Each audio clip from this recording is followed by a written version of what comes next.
episode of The Jump Off. So today I am going back into the vault, grabbing out some more unreleased footage and sharing it with you all on today's episode. So today, in honor of me realizing that I've lost 20 pounds, we're going to talk about weight. Now weight, baby, this has literally driven my life and dictated my life for basically my whole life. So I've gone to great lengths to make sure that I don't put myself in embarrassing situations with my weight. I don't look like the big person. I try not to look like the big person. I try not to draw attention to myself. When it comes to living life and literally doing anything in life, that's always on my mind. So even down to sitting in a chair a certain way, wearing certain clothes, breathing a certain way, laughing a certain way. I know it sounds crazy, but that's just my reality. My mental space has literally been messed up because this is all I'm thinking about. And I've started to realize that I'm the only one that's, most of the time, I'm the only one that's thinking about it until it comes into play in certain situations where it does matter and it is drawn to attention. Hello. Make sure you like and subscribe to my channel so, we can keep this conversation going consistently, because consistency is the key. Okay. All right. So this video was taken about 2 years ago. At the time, I don't want to say this. Oh my gosh. At the time, I was about 270, 280 pounds. And I know a lot of people are like, oh, I didn't think you were that big. I've gone to great lengths to make sure that I don't look as big as what I actually am. And then also the Lord has blessed me to kind of be able to cover some of that. So we went to a theme park, and I've gone to theme parks many times. Like, we grew up going to theme parks. This particular instance, this is an example of why I say no to people, of why I don't go places, because I know certain things like this are gonna happen. This is just, I'll just let the video speak for itself, because yikes. We just got back from Knott's Berry Farm, and I'll ride the rides because I ride roller coasters, but I'm always cognizant in the back of my mind the fear of not being able to fit in the seats because of my size. And y'all, today, man, so the first roller coaster that we went on, like, I sat down. First they made me and this other guy switch, and I was like, all right, fine, I get it, the balance of weight. And then we go to pull the thing down and mine doesn't go, so the guy had to come and kind of slam it down to get it to lock. Okay, that happens. All right, but I could fit into that one. The next one we go to, they had a seat outside of the entrance to the ride, and I kind of briefly explained, that's so embarrassing because bigger people have to sit there and see if they actually fit in the ride. It's smart though, because it'll save you the embarrassment of getting to the actual ride. So I sat down, the dude put the thing down, he said it's magnetic, and I'm like, a little skeptical. But went ahead, my heart was racing, I had this panic, kind of mini inner meltdown, oh my gosh, all right, what if I fall out? But then I seen this other girl, she sat in the mock seat that they had in the entrance, and she sat there, put the seatbelt on and clanked it, and she was about my size. And so I saw her, they were getting on right before us, and her friend or whoever she was with, it didn't fit for them when they actually got to the front of the line into the ride. So they had to get off. And I know how that feels. So I was just like, oh man. And then my friend, they look at me and I'm looking at them like, y'all, I told y'all. I tried to explain it, but I knew that they could grasp the concept, but they wouldn't understand what it's like to be in that position. I sit down in the seat. They had a seat belt that you put on, and then they also had a lap bar. So I go to pull the seat belt over. In my mind, I'm like, this ain't gonna work. It's too short. I extend it as far as it can go. I pull it over, and I'm so glad I was on the opposite side of all the people waiting to go on the ride. And I realized it's not gonna fit at all.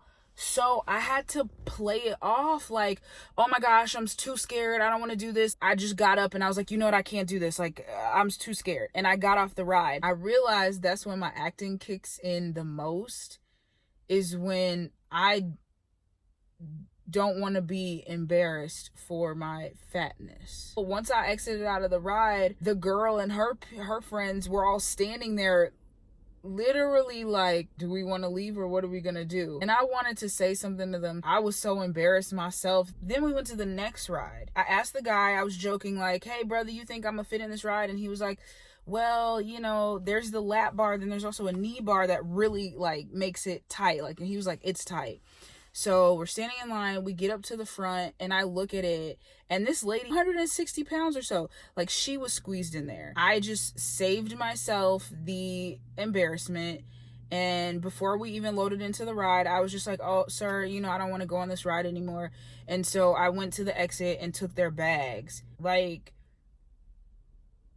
I wanted to have fun, you know, ride these roller coasters and you just kind of do that thrill-seeking thing, but to go to a place with your friends and have to publicly like if this has never happened to you, then you won't get it. But to sit in a roller coaster like with your friends in front of all of these people, like you're about to take off, and then everyone sees that you cannot fit in that roller coaster. Yeah, you might be the only one in your mind, like, oh my gosh, these people are staring at me, da-da.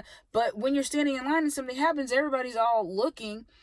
And it's so humiliating to have to get up because you can't fit in a ride and you can't enjoy this with your friends and sit this one out. So then thereafter, I sat everyone out because I didn't want to have to go through the embarrassment. My energy definitely went down and it was like I couldn't participate. When it came time to eat, we stopped at the different little restaurants and everybody got their food. I really wanted to get some chicken strips or something, but I was like, I'm just going to get a smoothie and call it. And I didn't even want to get that. Yes, it's a motivator for, okay, now I really need to lose some weight to enjoy my life, but I have been doing so good. The growth in the other areas of my life have been so tremendous. And then to go to have a fun day with friends and not be able to enjoy because I'm too big. And I know, like, I'm sure they could tell, and I played it off like, oh, I'm tired, so I tried to play it off as that, but having to get up twice because I could not fit in a ride. Every time I get on a roller coaster or a ride, every time, yes, before I say the prayer for my life so that I don't fly out, there is this overwhelming sense in the back of my mind that's like, I hope I can fit. I don't want to say I'm glad that this kept happening to other people, but it made it just a little bit better because then I know I wasn't the only one who was experiencing that. The constant reminders that you're not what society wants. And yes, I know I'm fat, I'm overweight, obese, whatever. I know that. I know that every morning that I wake up and I look in the mirror and I see someone who is trapped, who wants to do better and continuously like fails at it. I get it. That's one of my biggest fears, is to have to face the fact that I am fat in front of a whole bunch of people. So fast forward to today, 2 years and a pandemic later.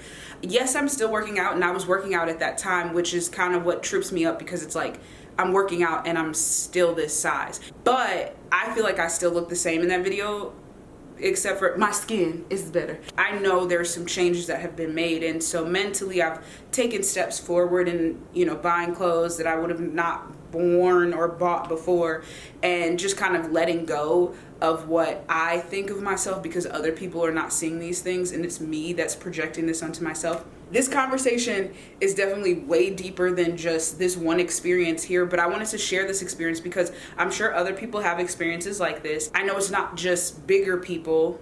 You little people have stories too. I can't personally relate because I've not been little. But everybody has stories like this. I wanted to start this conversation so I can continue it on, because I also want to share my workouts, because I box, so that it can hold me accountable, because once you put it on the internet, it's on the internet. But anyway, we'll continue this conversation in future episodes. So to make sure that you're there for that conversation, be sure to like and subscribe and follow the show. And I'll see y'all back here next time. And also eat a salad. I'm just kidding. Eat that donut. Okay.